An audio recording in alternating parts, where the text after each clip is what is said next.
Good morning to you. It is a beautiful day in New York City. Pleasure to be here. Let me introduce who's with us today. Let's start with on my left, Ms. Molly Riley, Assistant Secretary for Resiliency and Economic Development. She works in the Office of the Governor. To my right, Kelly Cummings, who is the Director of State Operations, Office of the Governor. To Kelly's right, Dr. Howard Zucker, our great Commissioner of Health. It is a coincidence that Kelly and Molly happen to have the same attire today. I believe it's a coincidence. I know it's not, it is a coincidence. It's not like any government regulation. Okay, let's take a look at where we are today. COVID update overall on the numbers. Today, 3.5% positivity. 71 New Yorkers lost their lives still to COVID. We have made tremendous progress, but anyone who says it's over, they're wrong. 71 people passed away. Statewide hospitalizations are down 40, 4,600. ICU down 7,918. Intubations 596. This is where we look like on the positivity curve. Remember, we peaked post-holiday surge. And we have come way down from there. As a matter of fact, we are lower now than before the holiday surge, right? So we were stable. We went up for the holidays, and we've now come down to a lower level than we were before the holidays themselves. You look at the hospitalization rate across the state, it's fairly constant. Long Island, New York City, but fairly constant. The positivity rate, Long Island and Hudson Valley. Long Island has been, had a high positivity rate for a period of time now, and so has the Hudson Valley. This makes the point again, it is up to us. It's up to a community's behavior. Why do you have the Southern Tier at 0.6 and Long Island at 4.3? Same state, same weather, same climate, same basic demographics. Southern Tier 4.6, Central New York 0.9, Mid-Hudson right next door 4.7. It is the action and the behavior of that community. In New York City, 4.5% in the Bronx. That's actually good. The Bronx was highest for a while. Queens is now 4.8. Brooklyn is 4.3. Staten Island, 4.75. That's creeping up. Manhattan again, 2.6. Makes the point again. It is the behavior of the community. It's how people act. It's a virus. Depending on our behavior is how the virus spreads. Vaccines are everything. This is the way we beat this situation. This is the way we turn the page. This is the way we end this chapter. But we have to do it. And the vaccination process is much harder and much more complicated than anyone, I think, fully appreciates. It's a relatively simple process, but the volume is so large that it's massive. We did another call yesterday as I'm head of the National Governors Association with the White House. The White House is working very hard to acquire more vaccination, more Pfizer, more Moderna, more Johnson & Johnson. We are now subject to how much vaccine they can acquire. We have more distribution capacity than we have supply. It's a supply problem right now. But they've made dramatic increases on the supply. They are promising more dramatic increases on the supply, and will then have the distribution network to do it. Right now, we did about 8 million shots in arms. Just for relative purposes, we have about 15 million eligible New Yorkers. We've done about 8 million shots in arms. 5 million, at least one dose, 2 million, close to 3 million fully vaccinated. The main focus is vaccinate, vaccinate, vaccinate. This is a logistical nightmare. Government has never operationalized a task this large. This is dealing with literally thousands of providers all across the state who have to get the vaccine delivered, who have to know guidelines, safety checks, etc. So it's a massive undertaking. April, May, June will be, the focus will be vaccination, vaccination, vaccination. The government side is operational, organizational. The citizen side is you have to come and get it. You have to come and get it. We have to talk our way through this distrust, etc. But that's what April, May, June are going to be about. We're also focusing on the equity in vaccinations. The vaccination rate among the Black community is still lagging. The vaccination rate among the Hispanic community is still lagging. We pointed this out very early on, and we're working very hard to deal with that equity, but that's going to be an ongoing issue.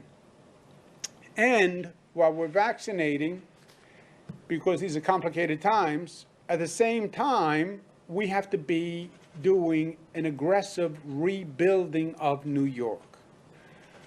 COVID is going to decline. Knock 4, Micah, COVID continues to decline. More people vaccinated, we get it under control. Okay, now you have to bring New York back. New York is not going to self-remedy. The economy is not going to come back on its own. It doesn't automatically inflate. It is going to be dependent on what we do. We have to rebuild New York. We have to stimulate the economy. The public sector has to stimulate the private sector. And it is going to be a function of how good we are at doing that. We have to rebuild New York comprehensively, holistically. Physically, we have to rebuild New York. Economically, we have to rebuild New York. We have people who have been out of jobs, who haven't had funding, who are in debt. Socially, we have to rebuild New York. We have to reconnect with people. Organizationally, we have to reconnect. So this rebuilding is on many ways on an existential level.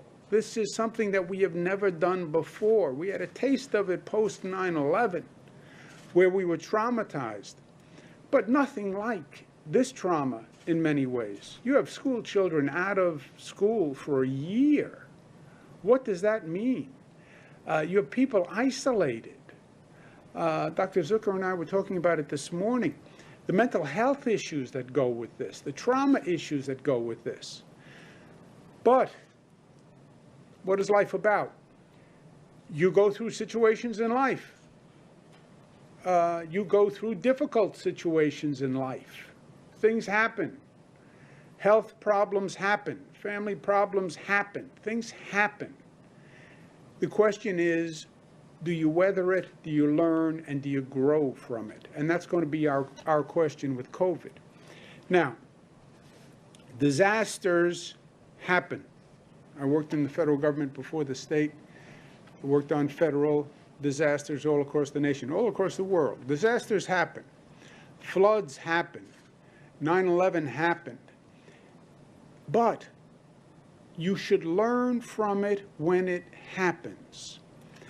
Disaster preparedness is basically a new, relatively new field for government. We talked about it for a long time, but until we've really had these disasters, we didn't appreciate it. We had Superstorm Sandy. Who ever heard of a superstorm? Who ever heard of flooding downtown Manhattan and flooding Queens and flooding Long Island and the Hudson flooding all the way into the Hudson Valley? Nobody ever heard of that before. We went through it. We learned from it. We are different because of it. Driving in today, went through the Queens Midtown Tunnel. Those two large brass doors made by a submarine company so that you close the doors, you seal the tunnel so it can't fill with water. Who ever heard of worrying about filling the tunnel with water? Nobody, until after Superstorm Sandy. Pumping stations all across the MTA now to pump out subway systems. Coverings for every subway opening now. Long Island, building the electric grid above ground, so when you have a flood, you don't short out all the transformers. This is all post-Sandy world. Post 9/11 is a different world. From a security point of view, we changed dramatically. To this day, it's been so long now, you take it for granted, but there's an increased security presence everywhere. At airports, in front of public buildings, there are barricades, there are more police, more security forces. That's all post 9/11, learning the lesson. We have to learn the lesson post-COVID. And in truth, this nation should have learned this public health lesson way before COVID, because we had warnings after warnings. But at least now, let's learn the lesson post-COVID. Because, and I hate to say this, there will be a next time. Anyone who says with COVID, well, this is one and done, this is one in a lifetime. No, my friends, this is not one and done. This is not one in a lifetime. And this was in many ways predictable, because we had seen many warning signs before, which I'll mention in a moment. But it will happen again. And just look at the past 20 or so years. 1997, we had the avian flu. SARS, 2002, a coronavirus.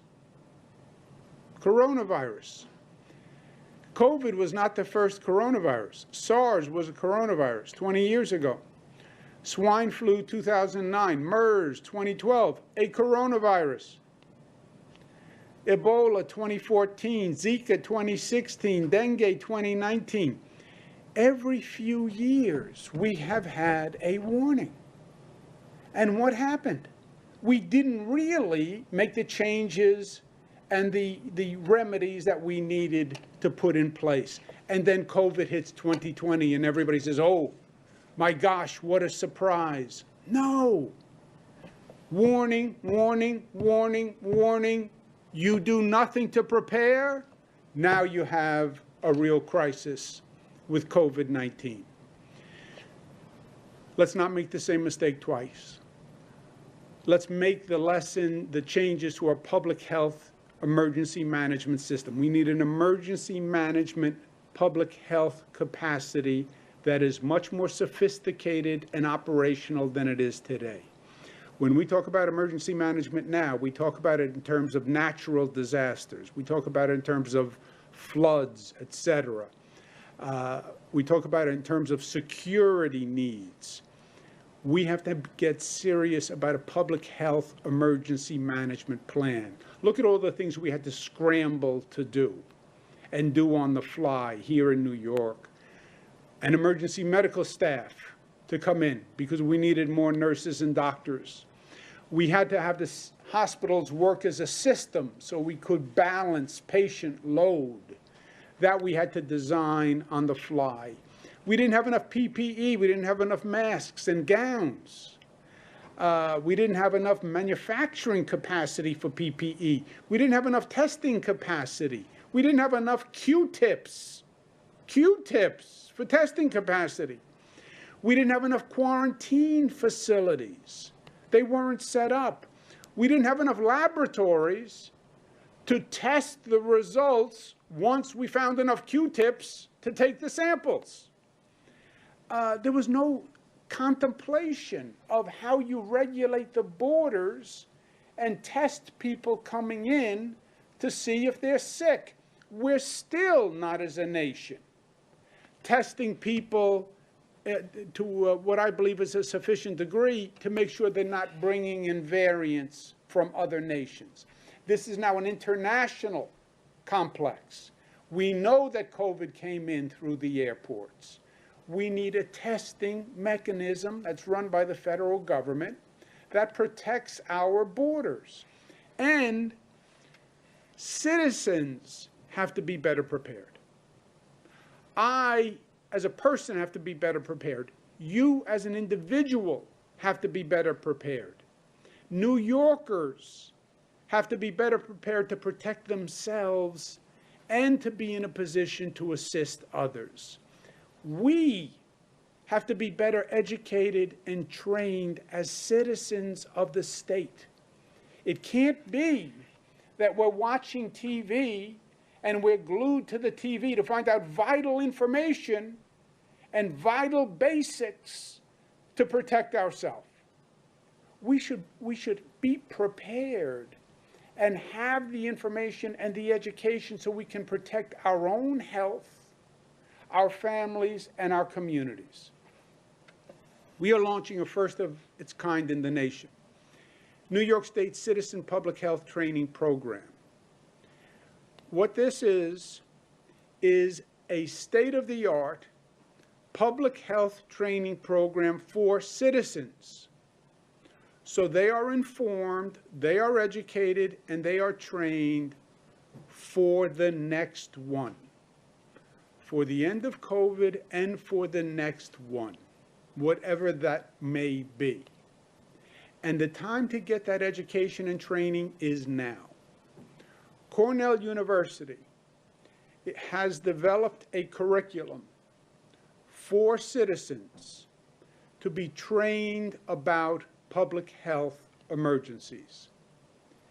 It is an 8-session, 16-hour curriculum. 8 hours of what they call self-paced content, where you can go online and do it at your leisure, your pace. 8 hours of interactive sessions, where you hear Cornell professors, SUNY professors, national experts, giving you the most recent, up-to-date, best information to educate yourself.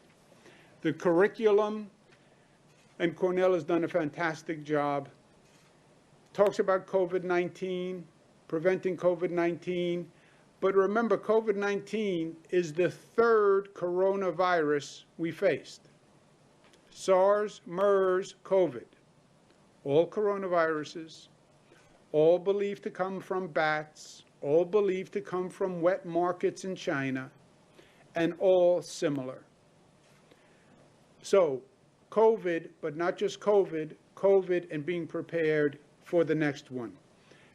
Health literacy, health priorities, public health for community resilience, public health preparedness, health impacts of emergency events. It will educate you so that you can protect yourself, your family, your community. Part of the course, there will be exams. They have a nicer word for exams. I forget what it is. Assessments. If you pass the assessment, you will get a certified training program completion from Cornell and from the Department of Health that says you have been trained as a citizen public health leader. In the event of another healthcare emergency, this would be a body of people who could volunteer to help in their community. I believe we will ultimately attract thousands of people to do this. Because first, why wouldn't you want to inform yourself after the hell we just went through? And they would then be across the state and available as a possible volunteer army. The best person to protect you is you, an informed you. It's about information and knowledge. Also, having the information and knowledge, I think will go a long way towards reducing the anxiety that people felt now. People felt out of control, isolated and out of control. I don't know what spreads it. I don't know if I can accept a bag of groceries. I don't know if I can touch a doorknob. I don't know if I can go in an elevator with another person. All these questions, when you're dealing with a frightening disease. We've been in a state of emotional trauma, of anxiety and a feeling of loss of control. The information and the knowledge, I think, will help reduce that anxiety and restore a sense of control. If you know what you're dealing with and you know how to deal with it, you will be more comfortable in the situation. And we will be ready for the next time. And we'll have a sense of security about the next time because we'll know what to expect. The time to prepare for a disaster is before it happens. Once the disaster happens, it is too late to do the preparation. We learned that again with COVID. After COVID hit, it was too late to figure out where to get PPE. We had to send planes to China. It was too late to figure out where to manufacture Q-tips and where to get emergency medical staff. The time to prepare is before. Learn that lesson from COVID. This course is totally free. It is a Cornell course. If you had to go to Cornell and pay for this education, it would be very expensive. It's online, it's free, you take an assessment, you get a completion, gives you a sense of knowledge, gives you a sense of control, and puts you in a position to protect yourself and your family and your neighborhood. And God forbid there's another emergency, you could volunteer to help. We're joined by Dr. Lauren Warnick from Cornell University. I can't thank you enough, Doctor. I know this was an unusual request. I believe that we are the first state in the nation to do this. We're going to make the curriculum available to every state because I think educating our citizens about this is going to be vital, because let's be honest, most of COVID was about educating citizens about how to act and how to behave. Wear a mask, right? Was basic public health information. Wash your hands, how it's transmitted. This was all basic public health information that we were imparting to the public. If the public had known these things before, it would have been much easier to deal with this situation, and the anxiety would have been lower. And frankly, there would have been less politics involved because there would have been more knowledge and more science involved. You have been phenomenally cooperative. Cornell University is a great state asset, but you did a great job, a great curriculum. We've had many people go through it already. Everybody's impressed. And this is one of the public services, Doctor, that I think is going to make a real difference and a great part of the legacy of Cornell and New York State. So thank you very much, and thank you for being with us today. Please. Yeah, thank you. It's really great to be here today for the announcement of this innovative new program. And I want to thank Governor Cuomo and the state of New York for engaging Cornell and other research institutions to help New Yorkers during the COVID-19 pandemic.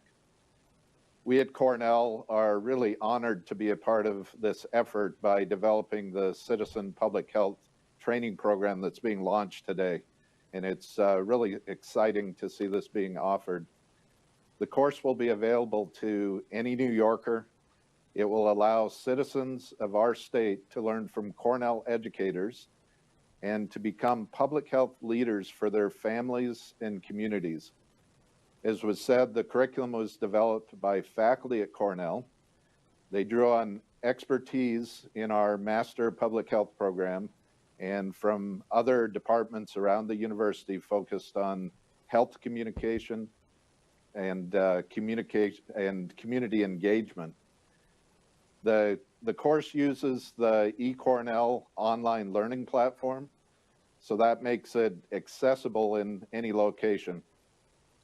There's 4 different learning modules that can be done in sequence, and the material will help people understand the principles needed to respond to COVID-19, including prevention and vaccination efforts. And these modules also motivate participation in personal and community health promotion. And this will in turn help build preparedness for future health emergencies. Our goal is to increase the understanding of social and environmental determinants of health and to improve public health in New York State.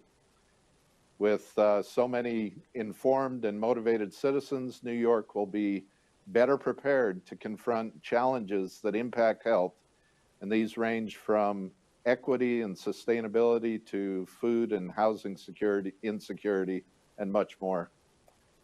I want to recognize the excellent work of the team from Cornell, from Northwell Health and state government who worked together to design and develop this outstanding program.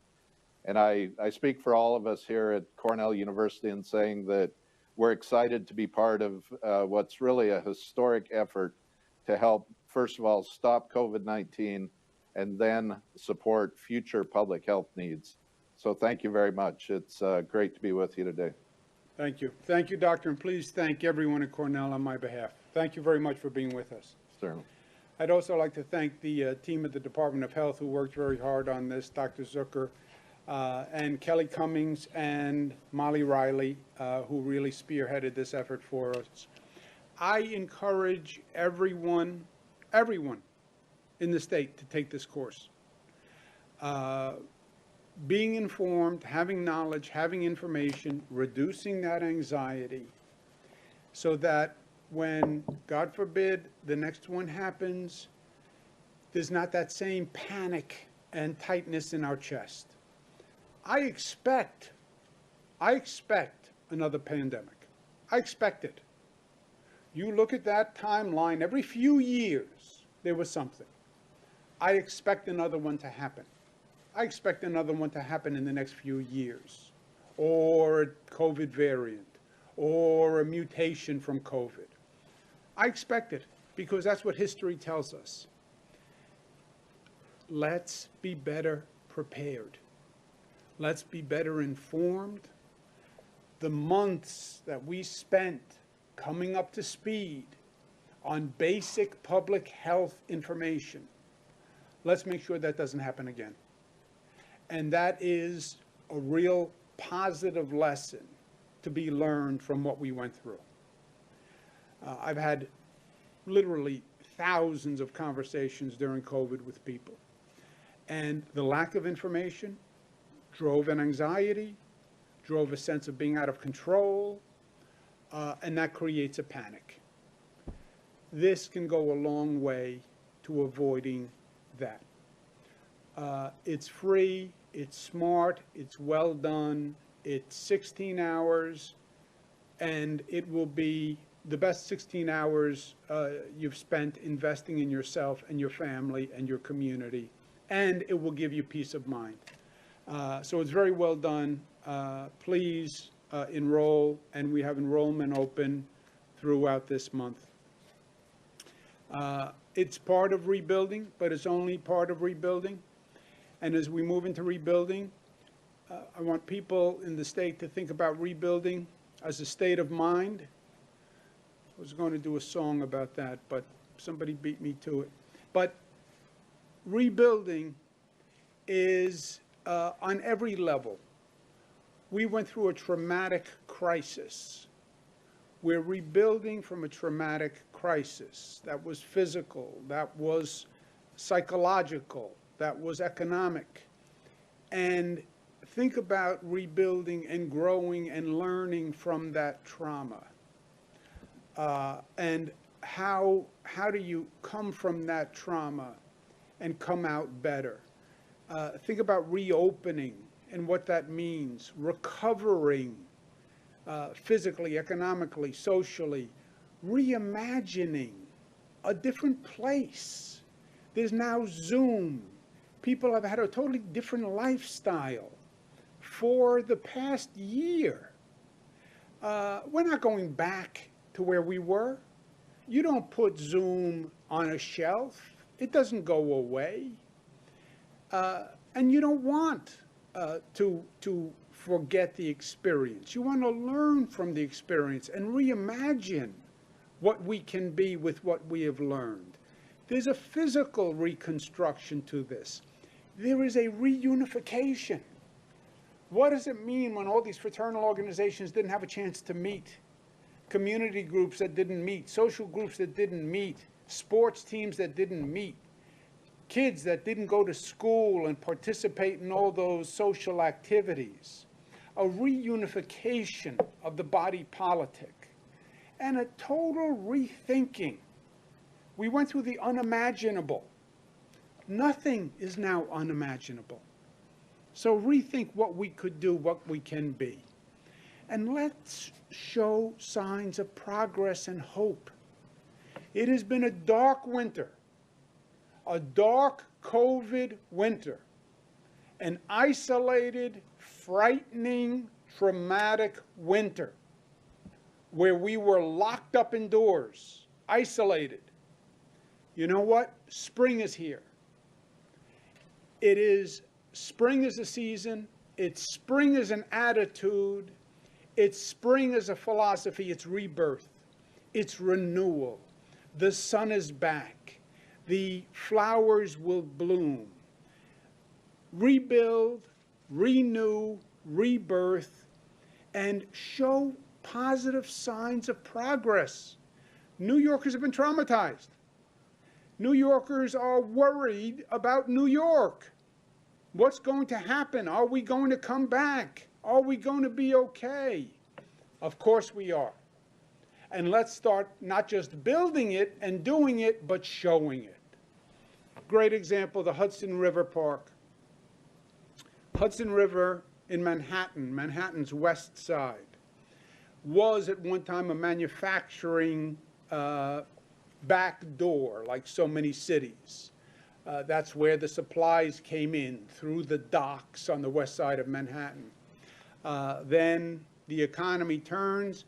The west side of Manhattan is turned into the Hudson River Park, 4.5-mile park right up the west side of Manhattan, right along the Hudson River. Amazing. One piece was left out, a pier called Pier 76, which is now in a very critical area for us because it's a part of the city that we want to do significant redevelopment as a sign and an engine for economic stimulation. But Pier 76 was left out. And 20 years ago, government said the city of New York shall use best efforts to relocate the tow pound on Pier 76. Pier 76 was turned into a tow pound where they left towed cars. And 20 years ago, the city was going to change the use from a tow pound and make it part of Battery Park, part of a public park system. They've talked about it for a long time. This is a New York Post op-ed by then Councilman David Yaski, now Director of Policy for me. 2003, he's writing about what a waste of space and time it was.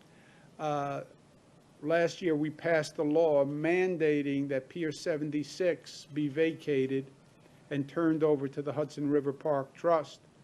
And I want to thank the legislature very much for passing that law, because that's why this has finally happened. Pier 76 is going to be a fantastic piece of real estate. It juts out into the Hudson River. It's 725 feet long, 300 feet wide. It's right on the side of the existing Hudson River Park. It's the size of 4 football fields, believe it or not. We're now going to convert it into a public park space. It was a pier built in 1964. So it's really a pier built at the end of the manufacturing period. And it was for loading barges and storing containers. But it was built really at a time when New York City was moving away from that. And you see how spectacular the location actually is. It's probably one of the most valuable pieces of real estate in Manhattan with its location. It's also especially important for us right across from Pier 76, that low white building you're looking at. That's the Javits Convention Center. What we're going to be doing today, literally, is stripping down the toe pound, taking the roof off, taking the sides off, and just leaving the steel frame and turning it into an open space for the west side of Manhattan. Whenever government talks about doing a project, the important question to ask is always, when will it be done? Specific date, please. It is under construction now as we speak. It just started, and it will be completed for this summer. Ambitious schedule, but we think we're going to make it, and we believe it can be open as early as June 1. It's going to be architecturally interesting because it has the steel skeleton, if you will, that will remain, that was constructed in the 60s, but it will be entirely open and a great passive recreation area. This is an interim step for the pier. It will be used as a recreation open space now, but the Hudson River Park Trust will then start a series of planning meetings, community meetings, et cetera, to come up with a long-term redevelopment plan for the pier. You see that it's an essential component to where we are focusing our energy and our reconstruction, starting from the east, which is my right, and I think you're right. Empire Station Complex is rebuilding of a new Penn Station.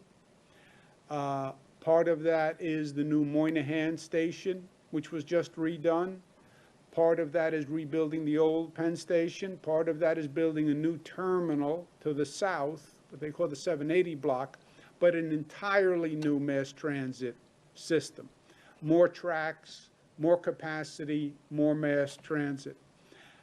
You then have an extension of the High Line, which is a great tourist attraction and just a great asset for the community itself.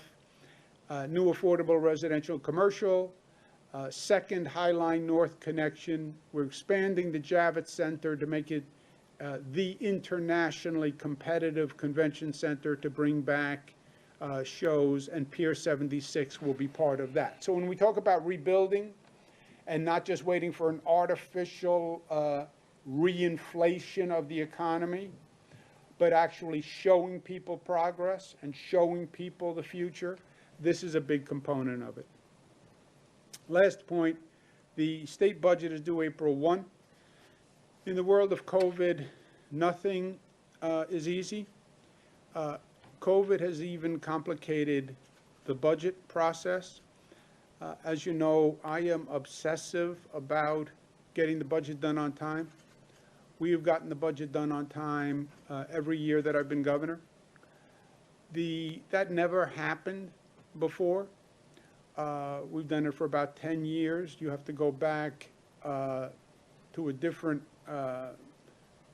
time in history where the state actually got the budget done on time. It used to be an annual folly where it was late and it was always hyper politicized. So I've been obsessive about getting the budget done on time, April 1. I am also obsessive about COVID and public health. So I have competing obsessions. Obsessed on getting the budget done on time, obsessed on fighting COVID. Competing obsessions, it sounds like a medical condition. I'm going to see a doctor on competing obsessions. But we do have COVID complications with the budget. Speaker Carl Heastie announced yesterday that he tested positive for COVID. He's going to be just fine, I'm sure. He had already had received one vaccine. He was waiting for his second vaccine on a 2-shot vaccination. Dr. Zucker and I discussed that after you have even one shot, your first vaccine, it tends to help the severity of the illness if you get it. And the speaker is young and the speaker is healthy, so we're sure he's going to be fine. But that will then trigger quarantine measures for staff that he worked with. And it is going to complicate the budget process. The way the budget normally is done is in group meetings, literally negotiation sessions that I'm involved in that go on for days with us in a room, and then dozens of negotiating sessions for different parts of the budget with 10, 15, 20 people in a room. That is not going to happen this year. We're going to try to get it done April 1, but I'm not going to risk public health to get it done April 1. And we'll see where it goes. Top priorities for me in the budget: legalize cannabis.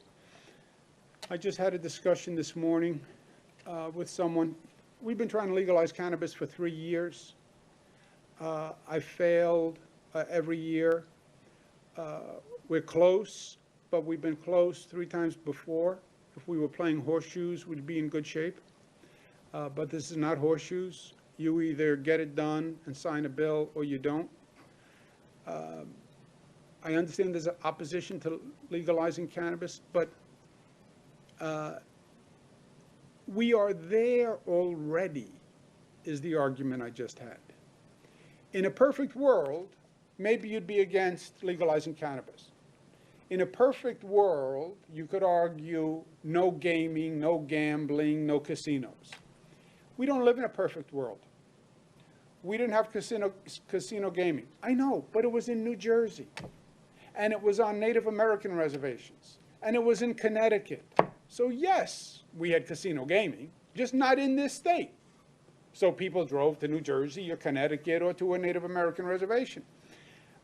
We have passed the point of legalized cannabis. It's in New Jersey. It's in Massachusetts. To say we're going to stop it is not an option. It is here.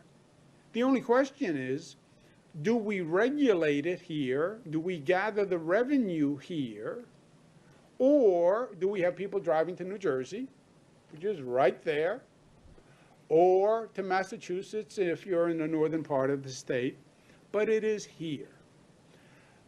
This year, we have to get it done. And getting it done by the time the budget is passed is essential. We are close, but we've been close before. This is getting it over the goal line. And those last few inches tend to be the toughest. But that's a top priority. Public safety reforms are a top priority. You want to talk about bringing New York City back. Yes, economic issues. You know what else I hear right after economic issues? Crime. Crime. For an area to recover, the area has to feel safe, and people have to believe it is safe. We've had rising crime in New York City. Not just New York City, cities across the state, cities across the nation. We have tension between the police and the community, not just here in New York, all across the nation. After the George Floyd killing, it erupted nationwide. In some ways, good. Good. It's a crisis. And it exploded. And the tensions between the community and the police now were visible for all to see. Fine. Resolve them. Don't ignore them. Don't deny them. Resolve them. Because the tensions are still there. The community still lacks trust in the police. The police still feel misunderstood and mistreated by the community. This is not a situation where we can get a divorce, right? We need public safety. And public safety doesn't work unless you have a relationship of trust with the local community. Every locality has to go through a collaborative process where they heal the divide and they come up with a public safety plan that keeps people safe. The rates are up. The Black community, Hispanic community are paying a very high price for this. The overall economy is going to pay a price. If people don't feel safe, they're not coming back. I said April 1 is a deadline for local governments to come up with a public safety reform plan that fits their community. I'm not telling anyone what their plan should be. Whatever works for Buffalo works for Buffalo. Whatever works for Nassau works for Nassau. Whatever works for New York City works for New York City. But come up with your plan and pass it by April 1. But we have to be able to ensure public safety for people. Otherwise, you're not going to see the type of rebuilding that we need to do. We have an aggressive Rebuild New York program as well as an aggressive green building program. That has to be funded. In times like this, public safety, one of the top priorities, and then stimulating the private economy. Show growth, show potential, show development, show new mass transit stations, show new airports, new tunnels, new bridges, new parks, show progress. That's our rebuilding program. And show the most dramatic transformation to renewable energy. And that's our green rebuilding program. That has to be funded. Universal broadband, affordability and accessibility. You need both. Too many children were left behind when education went remote, and too many of those children were lower income, Black children, Hispanic children, poor children who were left behind. Now is the time to do it. We need to provide comprehensive rent relief. We have to do it intelligently. We want to make sure there's no fraud, but people need rent relief, and small landlords need rent relief, and we have to reform our nursing home programs.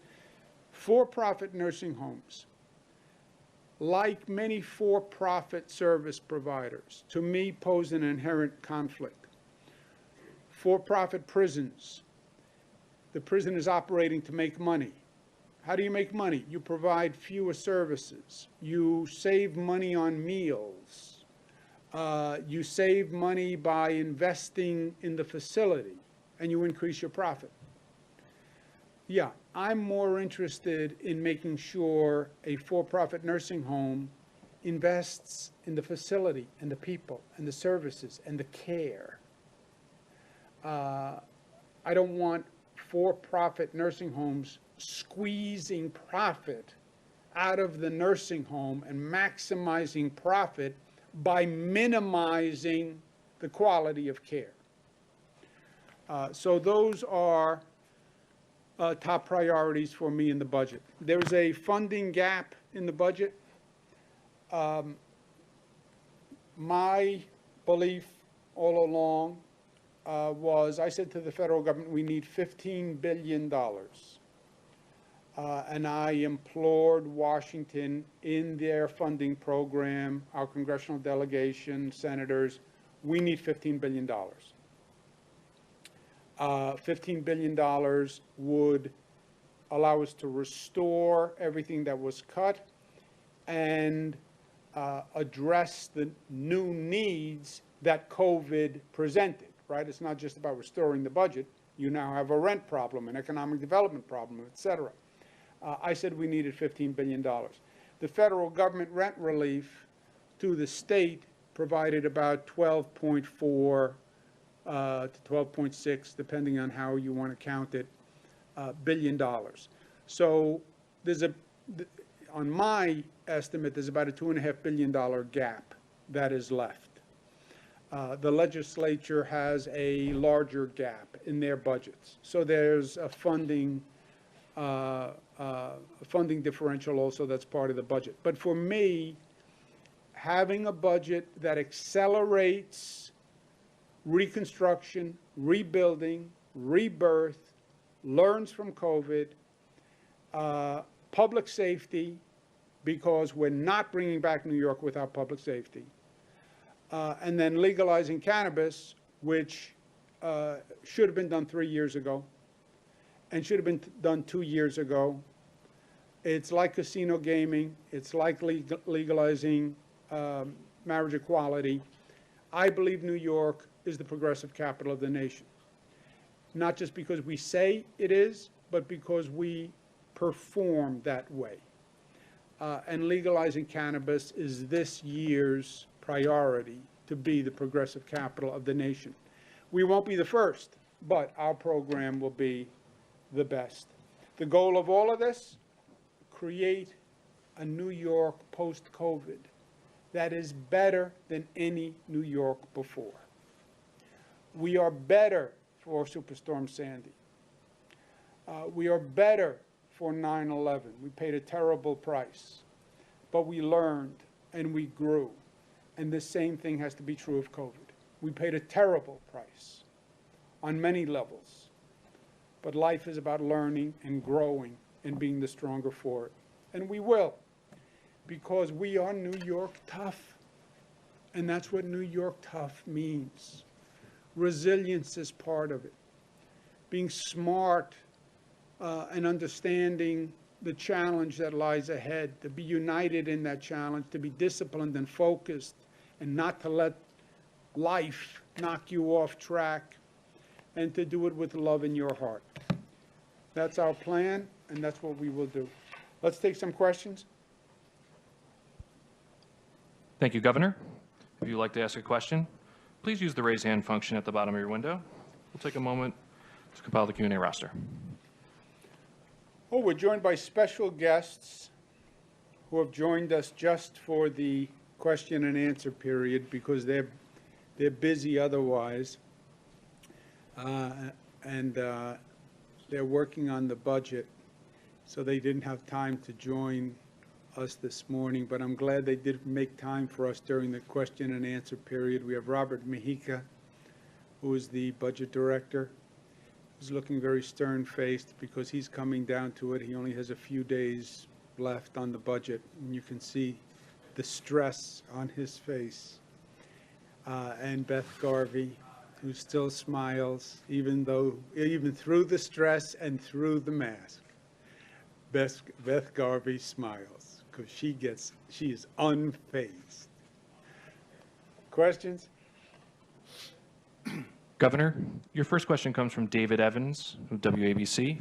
David, your line is now open. Please unmute your microphone. Governor, can you hear me?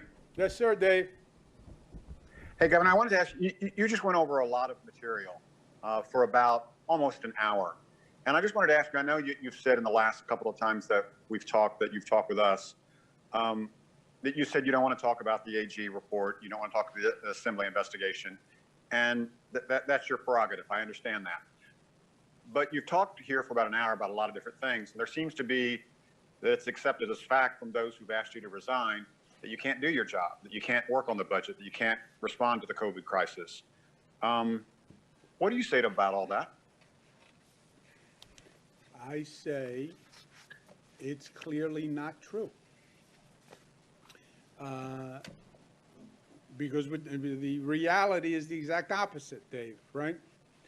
We're opening new vaccination centers all over the state. We've increased capacity dramatically. You've seen me doing that. We're negotiating the budget as we speak, and we've been doing that. We're making good progress on that. We're opening Pier 76 today.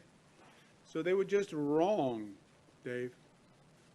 And look, they don't even understand the nature of the job, right? Nature of being governor is there are always multiple situations to deal with. Past 4 years, we had to deal with Donald Trump as president. You want to talk about a distraction? That was a distraction. Next question, operator. Thank you, Governor. Next up is Marcia Kramer from CBS 2. Marcia, your line is now open. Please unmute your microphone. Governor, how you doing this morning? Good, Marcia. How are you? Oh, I have a budget question. The legislature has proposed to raise taxes on the wealthy and corporations by $7 billion.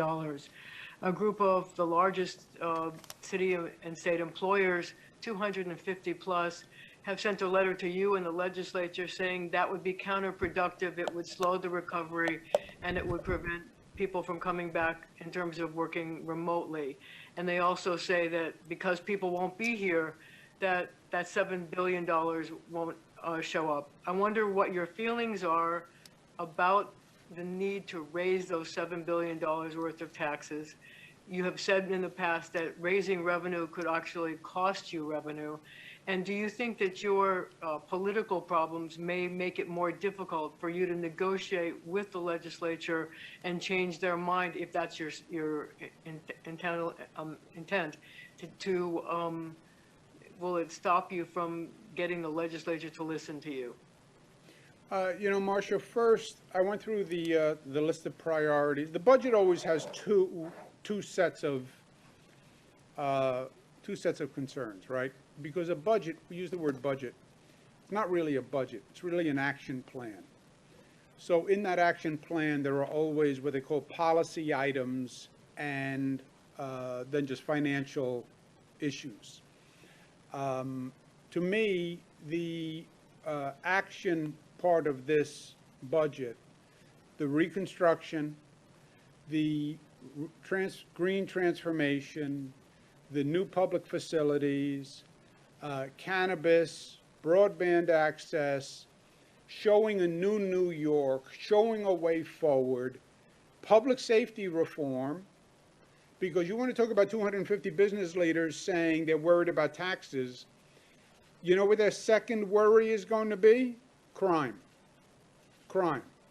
And you know it better than I, Marcia, because you're out there all day long talking to people. So that rebuilding agenda is very, very important to me. Cannabis is not just social equity, it's also revenue for the state.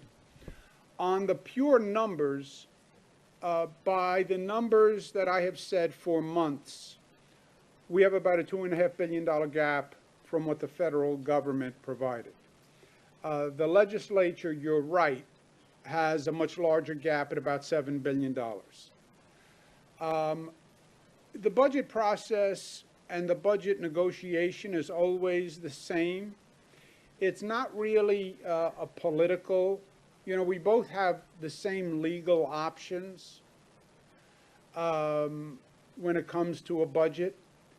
The Assembly and Senate has certain legal rights. I have certain legal rights.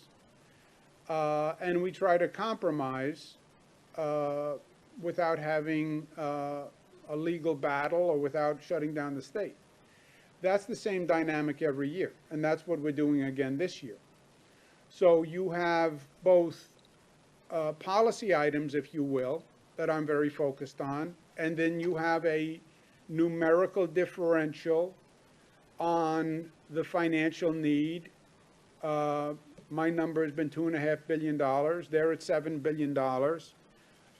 And that there's a differential on the numbers, and there are differentials on the matter of policy. And what we try to do is compromise the entirety. Will you Rob, do support the $7 billion or will you try to convince them that it's too much? Well, I try to convince them on all the items that we just discussed. I try to convince them on rebuilding, public safety, cannabis, green economy, nursing home reforms, 2.5 billion versus 7 billion, right? They try to convince me the opposite way, and that's the budget compromise. So that's what's now in play. That normally is done in a room with multiple people for days and days and days. They literally go around the clock normally in meetings. None of that can happen this year. So that's a practical complicating factor. But the essence of the basic budget compromise doesn't change. They're higher on the need for revenues than I am. I am more aggressive on the rebuilding, public safety, not necessarily more aggressive, but my focus is rebuilding, public safety, nursing homes, cannabis, and then we try to compromise the entire package. Rob, do you have anything to add to that, or you, Beth? No, Governor, I think that's right. We're continuing to talk through and going through the items as you discussed, and now we're focused on the recovery items and how we identify the resources for funding those. Okay. Next question, please, operator. Thank you, Governor. Your next question comes from Andrew Donovan of News Channel 9. Andrew, your line is now open. Please unmute your microphone. Governor, good afternoon. Can you hear me? Yes, sir, Andrew. 2 questions, pandemic related. 30 states or so have either opened vaccines to everyone of age or set a date to do so. You mentioned the importance of specific dates earlier. At what date are you considering New York open its eligibility to everyone of age? Second question, you've gotten some statewide pressure to lift the 11 p.m. curfew, but I want to speak on behalf of Central New York, where even your data shows the sustained infection rate is less than 1%. With Syracuse basketball in the Sweet 16, businesses are hoping for some extra chances to make money. Local leaders have called for a local exemption or a suspension of that curfew. Would you consider a change to the curfew for this Saturday's game? First, congratulations to Syracuse. That was a great game. Coach Boeheim, it just warms my heart to watch them play. On the curfew, I'll turn it over to Dr. Zucker. On the dates on the eligibility, we just make sure people understand how this works. We get an allocation from the federal government. Depending on the allocation from the federal government of vaccinations, we distribute them, and then we open the eligibility to the extent we have allocation.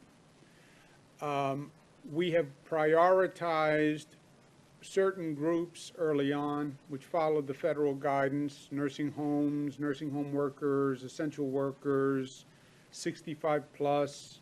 We're now down to 50 plus. We will be changing those numbers as we get more allocation. There was supposed to be more allocation this week from Johnson & Johnson. Apparently there was some production delay in the amount of Johnson & Johnson. We get these allocations on a weekly basis, Andrew. So we make the adjustments on a weekly basis. But if they continue to increase, as they should, the allocations, you'll see us go down to 40, 30, and it's 16 and up. But you'll see that over the coming weeks. It's gauged to how much allocation we get. And then it's just a mathematical equation. Dr. Why have so Zucker? many states been able to set dates specifically for everyone? Well, they are projecting forward on what the federal government will provide. You know, we're sitting here not even in April. Some states are saying in May, this will be our eligibility. You know, May to me is a long way away, and you can base that on what the federal government now tells you will be available in the beginning of May, or you can wait until you get closer to the beginning of May and there's more specificity. And I just want to make sure that the allocation projections that we're getting from the feds are right, frankly. I don't want to say we're going to open up to 30-year-olds in 3 weeks, and then something happens with the allocation, like it happened this week, and then I say, whoops, sorry, because a lot of this is out of our control. But you could project through April, through May, and come up with dates based on allocations. I'd rather get the specific allocation number and then tell the people of the state, so we don't have to change advice, and we don't create pandemonium for the scheduling session, for the scheduling operation. Dr. So Zucker? regarding that, we are reviewing this request, and we want the team to win, but we also want people to be safe. And so we're looking at that to be sure that whatever decision we make sure that the fans are safe. The similar question came up in Buffalo when we had the bills. Yes. We But held we that. are actively looking at it, Andrew. And I understand Rob Mihika has also been looking at it, and we're looking at the data. I join you in the desire to do it. If we can do it safely, we will. Next question, operator.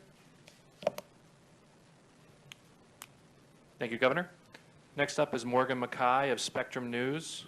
Morgan, your line is now open. Please unmute your microphone. Hello, Governor. Thank you for taking my question. Hi, Morgan. First, Governor, how are the women who have come forward accusing you of sexual harassment and still in your employ being protected? And second question, you said a few weeks ago that you would be releasing what the state turned over to the Department of Justice when it comes to the nursing home data and documents. This has not happened. Can you make a commitment to do so today? Thank you.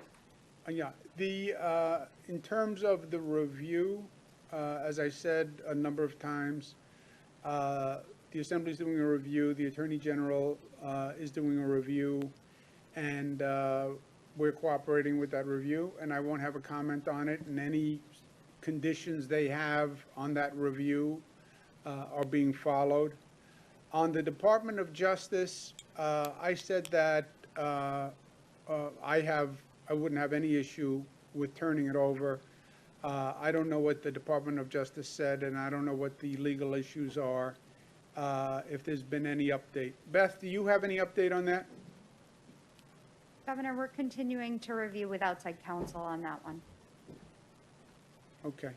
But Governor, they're the two women that are still in your employ that have accused you of sexual harassment. How are you guys taking steps to protect them? Are they working from home? What are you guys doing to help protect them? There are rules. Beth, you want to go ahead? Yes, please, Governor. So certainly every individual who comes forward and makes a complaint is protected from retaliation. And we are taking measures to ensure that that occurs in this case as well. And any further comment as to the specifics would be inappropriate at this time. Yeah. But Morgan, Beth's point is there are rules and conditions about how people who make complaints are handled, and we're following those. Operator, you want to take one more, please? Thank you, Governor. Next up is Paul Leota of the Staten Island Advance. Paul, your line is now open. Please unmute your microphone. Good afternoon, Mr. Governor. Thank you for taking my question. Speaker Heastie just tweeted that his COVID diagnosis won't affect budget negotiations. So I just wanted to ask why you tried to connect the two. Oh, I'm sure his COVID diagnosis won't affect budget negotiations. We're going to have the same negotiations. There will be not just his diagnosis, but COVID itself. You can't put the same number of people in a room and have meetings. Zoom only goes so far.